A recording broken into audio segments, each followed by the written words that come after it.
Assalamualaikum warahmatullahi wabarakatuh. Anak-anakku semuanya, ketemu lagi dengan Pak Hafid di materi pembelajaran jarak jauh bahasa Arab SMP Negeri 1 Gedung Pring.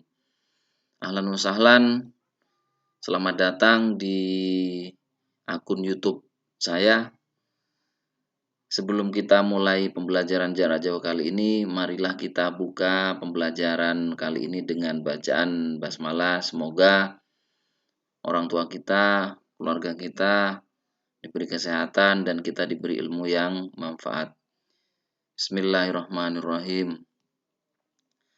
Baiklah anak-anakku, melanjutkan materi yang minggu kemarin sudah saya share di akun YouTube saya terkait dengan KD pertama, maka pertemuan kali ini kita akan membahas tentang materi-materi yang jadi kelanjutan dari bab 1 tersebut.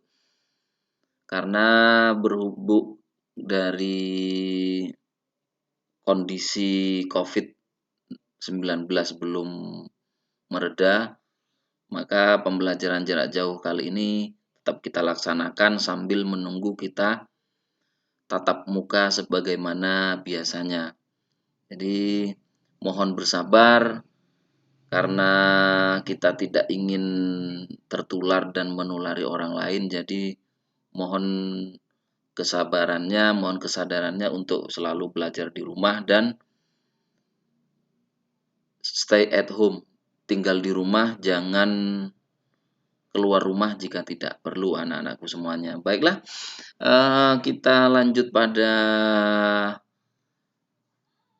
materi yang akan kita bahas bersama-sama karena saya yakin kalian sudah menunggu dari kemarin terkait materi yang baru. Semoga materi yang baru ini akan menambah wawasan kita semuanya dan menambah cinta kita semuanya akan belajar bahasa Arab. Apa materinya? Kita cek bersama-sama. Bismillahirrahmanirrahim. Al-Qawaid. Jadi kali ini kita akan belajar tentang isim domir, anak-anakku semuanya. Jadi isim domir kalau dalam bahasa Indonesia itu adalah kata ganti ya. Jadi kalau di dalam bahasa Arab itu kita sebut dengan isim domir. Nah, isim domir itu di dalam bahasa Arab itu terbagi menjadi dua macam, yaitu seperti yang ada di layar, isim domir munfasil dan isim domir muttasil. Saya ulangi, isim domir itu ada dua, anak-anakku semuanya, yaitu isim domir munfasil dan isim domir muttasil. Tapi kali ini kita akan mendiskusikan terlebih dahulu apa itu yang disebut dengan isim domir munfasil. Jadi isim domir atau kata ganti tersebut yang dibagi dua sesuai penjelasan saya tadi itu, kita yang fokuskan hari ini isim domir munfasil adalah isim domir yang penulisannya tidak sambung atau terpisah dengan kata lain yang terbagi dalam 3 bagian. Jadi seperti yang saya jelaskan dalam pertemuan di kelas ganjil genap kemarin bahwa isim domir munfasil itu dibagi menjadi 3. Disebut munfasil karena tidak menyambung dengan kata yang lain. Jadi apa saja isim domir munfasil itu? Nah, di sini ada isim domir munfasil lil mutakallim, disebut lil mutakallim atau orang pertama. Jadi orang pertama di situ ada 2 subjek. Nah, ada 2 subjek atau ada isim domir ya. Nah, lebih simpelnya kita sebut ini subjeknya. Ada ana, ada nahnu. Ana punya makna saya. Untuk orang pertama tunggal bisa laki-laki dan juga bisa perempuan. Kemudian nahnu punya makna kita atau kami. Jadi untuk orang pertama yang jamak ya, untuk orang pertama yang jamak dalam artian lebih dari 2 ya. Jadi bisa laki-laki juga, bisa digunakan untuk subjek perempuan. Nah, itu yang pertama. Yang kedua adalah isim domir munfasil lil mukhattab. Lil mukhattab itu orang kedua. Kalau tadi saya dan kita atau kami itu orang pertama, kalau orang kedua itu disebut dengan lil mukhattab. Nah, sedangkan untuk lil mukhattab sendiri atau orang kedua sendiri itu ada anta untuk orang kedua tunggal ya. laki-laki. Jadi kamu laki-lakinya ada satu. Kemudian antuma untuk orang kedua tasniyah laki-laki. Jadi antuma itu untuk subjek yang ada dua orang laki-laki. Ya. Kemudian antum di sini adalah untuk orang kedua jamak laki-laki. Jadi orang kedua tersebut jumlahnya atau laki-laki tersebut jumlahnya ada banyak ya. Disebut orang kedua karena kalau dalam bahasa Indonesia saya dan kita itu orang pertama, kamu berarti orang kedua. Kemudian ada anti. Anti di situ adalah kamu perempuan. Kamu perempuan, kamunya ada satu, anakku sekalian. Kamunya ada satu, saya ulangi ya. Kemudian ada antuma. Untuk orang kedua tasniyah. Untuk orang kedua tasniyah itu orang kedua ya. Atau kedua ya tasniyah. Perempuan, antuma itu kamu perempuan ada dua. Nah, dasar apa? Sederhananya seperti itu. Kamu gitu ya. Kemudian ada antunna. Itu ada orang kedua, mohon maaf, orang ketiga jamak. Orang kedua, mohon maaf, untuk orang kedua jamak perempuan. Jadi kamu ada tiga lah atau lebih ya. Kemudian yang ketiga ada isim domir munfasil lil ghaib. Nah, seperti yang saya jelaskan ketika di pertemuan di kelas di ganjil genap kemarin bahwa isim domir munfasil lil ghaib di sini kita sebut dengan ghaib karena tidak ada di tempat kejadian.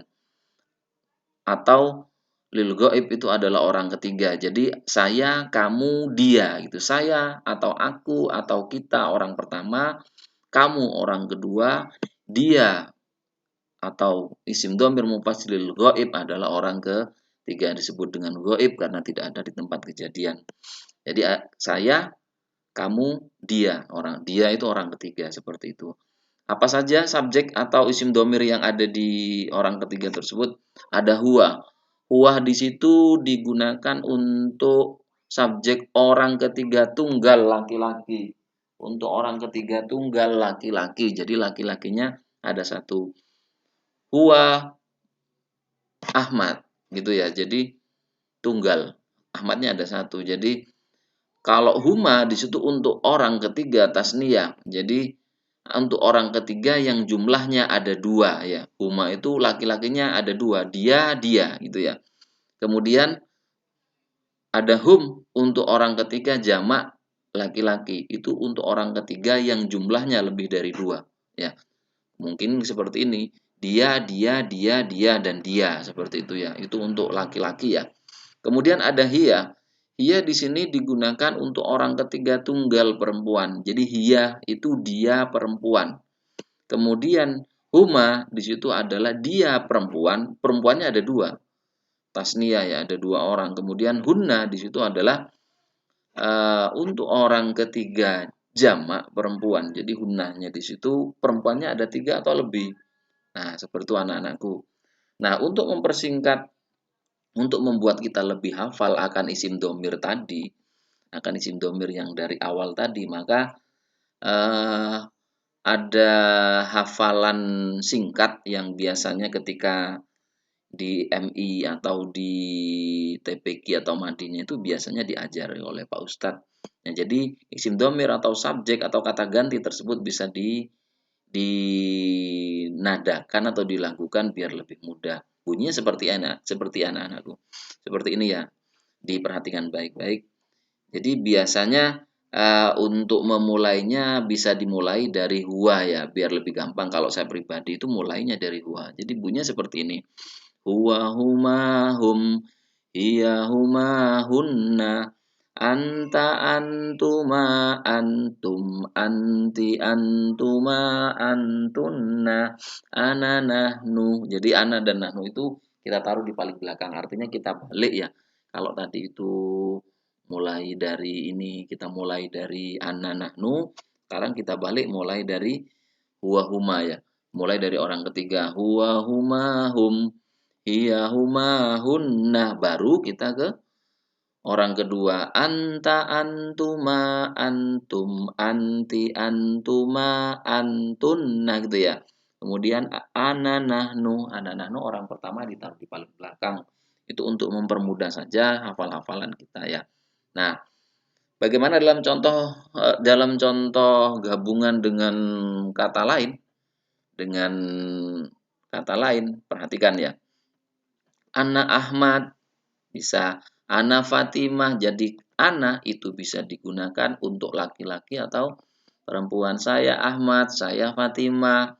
Anta tolibun, kamu laki-laki.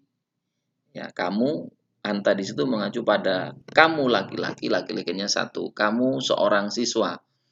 Karena anti di situ seorang perempuan, kamu perempuan, maka yang asalnya tolibun di situ berubah menjadi tolibatun ya. Jadi nanti perbedaannya laki-laki atau mudzakkar dan muannas itu, kalau mudzakkar atau muannas itu berbeda. Perbedaannya apa? Kalau laki-laki di situ tolibun tidak menggunakan tak marbutoh. Kalau anti karena kamu perempuan maka asalnya tolibun di laki-laki. Ketika berubah ke perempuan maka akan berubah menjadi tolibatun. Jadi tolibatun di situ memperoleh akhiran tak marbutoh gitu ya. Nanti apa gitu tak marbutoh nanti akan saya jelaskan di pertemuan offline atau di pertemuan di kelas nanti ya. Ada antuma tolibani, kemudian ada antuma tolibatani. Jadi berbeda anak-anakku semuanya, perbedaan-perbedaannya perbedaan apa? Hurufnya ya. Antuma tolibani di situ kamu laki-laki ada dua tolibani. Kamu siswa laki-laki itu ada dua gitu ya. Antuma tolibatani. Nah, di situ ada tak yang ditambahi huruf alif ya. Kemudian antum tulabun, antunna tolibatun, antunna tolibatun. Ya. Kemudian huwa ustadun, dia seorang guru. Kemudian ada hiya ustadatun, karena hiya di situ dia perempuan, maka asalnya ustadun di huwa dia laki-laki, ketika di hiya dia perempuan berubah menjadi ustadatun, memperoleh akhiran tak marbutoh. Seperti itu anak-anakku. Nah, untuk selanjutnya kita akan belajar tentang isim isyarah. Nah, isim isyarah atau kata tunjuk. Nah, seperti yang saya jelaskan tadi ada muzakkar, ada muannas ya. Sebelum kita mengetahui isim isyarah, kita harus memahami penggunaan muzakkar dan muannas, mufrad, musanna dan jamak ya dalam pengelompokan isim. Jadi biar kita lebih mudah dalam mempelajari isim isyarah atau kata tunjuk tersebut ya. Saya ulangi, sebelum kita belajar tentang isim isyarah atau kata tunjuk tersebut, kita juga harus memahami penggunaan mudzakkar, muannas, mufrad, musanna dan jamak dalam pengelompokan isim itu tersebut. Dalam pengelompokan isim itu sendiri. Jadi sebelum kita mempelajari isim isyarah harus paham itu ya. Nah, perhatikan. Apa itu mudzakkar, apa itu muannas? Ya, mudzakkar itu mengacu pada subjek atau laki-laki atau dianggap laki-laki. Sedangkan muannas di situ adalah perempuan atau dianggap perempuan. Itu mudzakkar laki-laki, muannas itu perempuan atau dianggap laki-laki atau dianggap perempuan ya. Sedangkan mufrad itu adalah tunggal anak-anakku semuanya. Mufrad itu adalah tunggal, musanna itu adalah ganda atau dua dan jama itu adalah banyak ya. Jama adalah banyak. Nah, seperti itu. Jadi itu anak-anakku kita harus paham sendiri. Saya ulangi, paham dari awal dulu muzakkar itu apa dan seterusnya. Jadi saya ulangi, muzakkar itu adalah laki-laki atau dianggap laki-laki, kemudian muannas itu perempuan. Mufrad itu tunggal, musanna itu ganda atau dua, jama itu banyak atau lebih dari dua. Nah, kita lanjut pada isim isyarah kalau sudah paham ya anak-anakku sekalian. Isim isyarah pada dasarnya ada dua macam kata tunjuk. Perhatikan. Ada nomor satu. Hada. Isim isyarah untuk yang dekat atau kata tunjuk. Hada. Ya. Untuk benda yang dekat atau sesuatu yang dekat. Hada kitabun. ini sebuah kitab atau ini kitab. Nah, hada kitabun. Jadi hada di situ adalah isim isyarah atau kata tunjuk yang menunjukkan bahwa sesuatu atau benda itu dekat dan bisa diraih oleh tangan kita ya. Kemudian yang nomor dua ada dzalika. Dzalika di situ isim isyarah atau kata tunjuk yang menunjukkan bahwa benda atau sesuatu itu jauh ya. Dzalika kitabun. Itu sebuah kitab. Kalau dalam bahasa Inggris ini kalau dalam bahasa Inggris ada perbedaan juga ya. Biasanya jauh dan dekat itu juga beda. Sedangkan isim isyarah mu'annas itu menggunakan kata berbeda. Sedangkan isim isyarah yang mu'annas itu juga menggunakan kata berbeda. Nah, kalau tadi itu kita kategorikan pada mudzakkar, kalau mu'annas ini juga berbeda. Kalau hadza asalnya itu untuk mudzakkar atau untuk laki-laki. Kalau hadhihi itu digunakan untuk mu'annas atau benda tersebut bisa dianggap mewakili gender perempuan gitu ya. Bisa dianggaplah seperti itu. Hadza kitabun. Ini adalah kitab. Kalau hadihi karena di situ muannas maka hadihi di situ asalnya kitabun akan berubah menjadi kitabatun ditambahi tak marbutoh anak-anakku semuanya. Nanti akan saya perjelas ketika di pertemuan di kelas ya, yang ganjil dan yang genap. Kemudian artinya yang kelas, maksud saya yang kelas ganjil dan yang kelas genap nanti ya. Contoh ya, ada hada menjadi hadihi. Hada untuk laki-laki atau dianggap laki-laki atau dilaki-lakikan, hadihi di situ perempuan atau dianggap perempuan ya. Hadihi majallatun. Pak, kalau seandainya hadihi majallatun, hadihinya diubah menjadi hada, maka akan berubah menjadi hada majallah. Ya, betul sekali. Akan berubah menjadi hada majallah. Yang nomor dua ada dzalika. Dzalika tadi digunakan di atas untuk kata penunjuk jauh. Asalnya dzalika ketika di situ dzalika untuk laki-laki, maka tilka di situ untuk merujuk pada perempuan atau muannas. Asalnya dzalika akan berubah menjadi tilka, anak-anakku. Jadi kalau dzalika kitabun atau dzalika majalah, kalau tilka berarti berubah menjadi tilka majallatun. Tunnya di situ adalah tak marbutoh. Tak marbutoh itu bentuknya huruf H yang memperoleh 2 titik di atas gitu ya. Nah, itulah pengelompokan perbedaan-perbedaan antara mudzakkar dan muannas. Kemudian di sini ada tabel. Kalau mudzakkar ini untuk mempermudah kita semuanya ya. Kalau mudzakkar hada, kalau muannas hadihi. Perhatikan hada Ahmad, hada talibun, hada ustadun. Kalau muannas nanti hadihi Aisyah, hadihi talibatun. Asalnya talibun ketika menggunakan ketika menggunakan isim isyarah hadi karena muannas maka akan berubah menjadi talibatun. Hadihi ustadatun karena asalnya hada ustadun itu adalah mudzakkar maka ketika muannas dan berubah menjadi kata tunjuknya menjadi hadi maka hadihi ustadzatun seperti itu anak-anakku. Nah, untuk halaman selanjutnya perhatikan di sini ada latihan anak-anakku. Tamrin atau alal qawaid. Jadi latihan dari materi yang tadi ya. Ikhtaris shahiha mimma bainal qausaini. Ada 1 sampai 5 anak-anakku di tamrin 1. Ada huwa, hiya dan anta. Jadi tugas kita bersama kalian semuanya adalah ada 3 kata yang ada di dalam kurung itu. Kira-kira dari 3 itu yang benar jika disambung dengan tholibatun itu yang mana? Coba yang nomor 1 kita kerjakan bersama. Karena di situ tholibatun, maka kira-kira yang benar yang mana? Huwa, hiya atau anta anak-anakku? Siapa yang bisa jawab?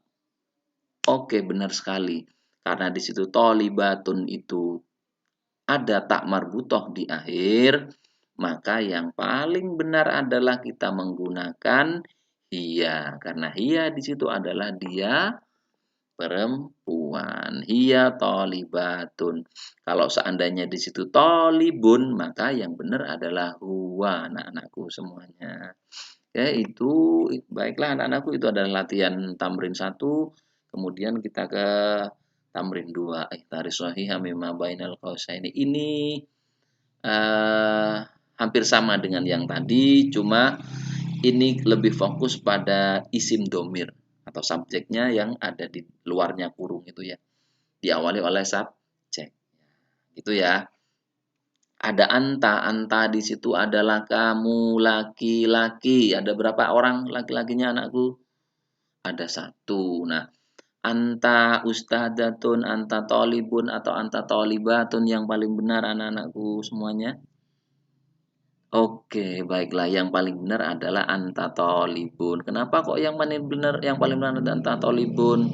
Karena ustadzatun itu ada tak marbutohnya, tolibatun juga ada tak marbutohnya. Sedangkan tak marbutoh di situ adalah untuk apa? Oh iya, betul sekali. Untuk subjek atau isim domir yang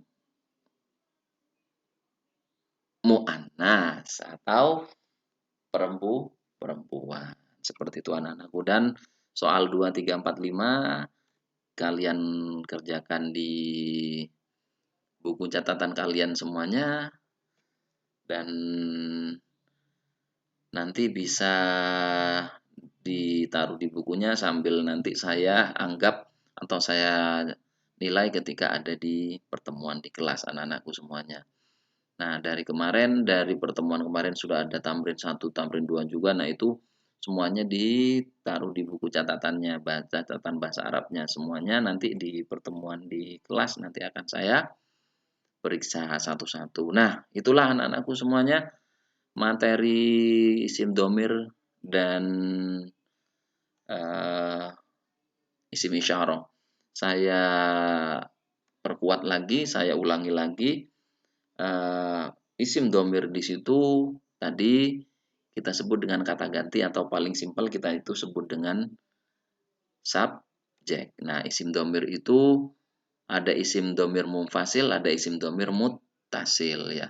Tapi kali ini yang kita bahas yang paling atas tadi adalah isim domir munfasil. Apa anak-anakku isim domir munfasil? Isim domir munfasil adalah kata ganti atau subjek yang tidak disambung dengan kata yang lain. Nah, ada beberapa isim domir. Apa saja isim domir? Huwa, huma, hum, hiya, huma, hunna. Anta, antuma, antum, anti, antuma, antunna. Ana, nahnu. Seperti itu ya. Nah, baiklah anak-anakku sekalian. Itulah materi-materi yang sudah saya share di akun YouTube saya. Semoga bermanfaat dan menambah kecintaan kita untuk belajar bahasa Arab. Nah, sebagai materi tambahan, saya ada sedikit at-tahiyyat, sapaan ya. Ada sapaan, ada al-jaub, jadi ada tahiyyat, ada al-jaub, jadi mensapaan dan jawabannya. Yang kemarin masuk di kelas ganjil genap itu insya Allah sudah paham ya. Ada assalamualaikum warahmatullahi wabarakatuh. Waalaikumsalam warahmatullahi wabarakatuh. Itu menjawab ya. Ahlan wa sahlan. Ahlan bika. Nah, ahlan wa sahlan selamat datang. Selamat datang juga gitu ya anak-anakku. Ada subahal khair. Apa jawabannya? Subahan nur dan seterusnya ya. Jadi nanti ini juga dicatat di buku catatan kalian semuanya. Jadi apa yang dicatat? Ya ini ya, tahiyat ini juga dicatat sebagai bahan ungkapan sapaan ya, karena kita materinya adalah tentang at-ta'aruf, at-ta'rifu bin nafsi, memperkenalkan diri sendiri ya. Nah, ini lanjutannya dari materi sapaan tadi ya. Ada kaifahaluk, ana bi khair wa afia. Kalau di kelas kemarin kita awali dengan kaifa haluk? Alhamdulillah ana bi khair wa afiyah. Syukron. Wa anta ya Ustaz, kaifa haluk? Kemudian saya responnya bagaimana kemarin? Iya benar, alhamdulillah ana bi khair wa afiyah. Syukron. Gitu ya. Jadi ada simbol bintang satu itu mabruk, diucapkan saat mendapatkan nikmat yang baru. Kemudian ada sohan naum, jadi diucapkan kepada orang yang baru bangun tidur gitu ya. Nah seperti itu anak-anakku, semoga bermanfaat materi dari awal tentang isim dhamir munfasil, tentang isim isyarah atau kata tunjuk, semoga bermanfaat dan jangan lupa like dan subscribe, kemudian pelajari video-video yang sudah saya share dan dicatat di buku catatannya untuk mempermudah kita belajar di materi online kali ini. Terima kasih, semoga bermanfaat. Sebelum kita tutup materi pelajaran kali ini, marilah kita membaca hamdalah bersama-sama dengan harapan semoga ilmu yang sudah kita peroleh nantinya akan bermanfaat buat orang lain. Alhamdulillahirabbil alamin, ihdinas siratal mustaqim, wallahul muwaffiq ila aqwamit thoriq. Assalamualaikum warahmatullahi wabarakatuh. Allahumma arhamna bil Qur'an waj'alhu lana imaman wa nuran wa hudan wa rahmah.